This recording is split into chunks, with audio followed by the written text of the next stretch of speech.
Всем привет! В этом видео я вам покажу, как включить башкирскую раскладку на Windows 8.1.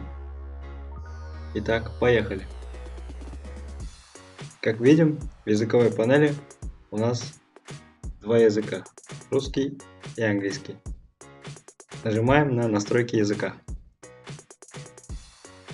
Нажимаем на добавить язык.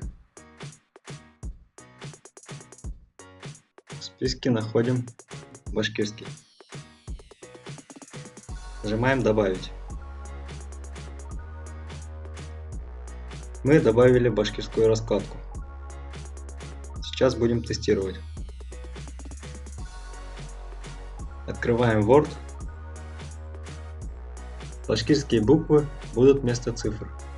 Если вам нужны цифры, то они будут доступны в правой части клавиатуры в панели Numlock. Выбираем башкирскую раскладку. Пробуем писать башкирский текст.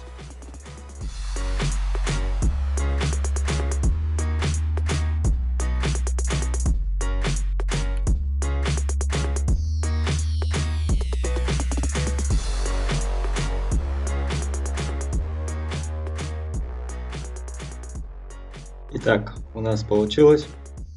Если вам понравилось видео, ставьте лайки, подписывайтесь на мой канал. Спасибо за просмотр.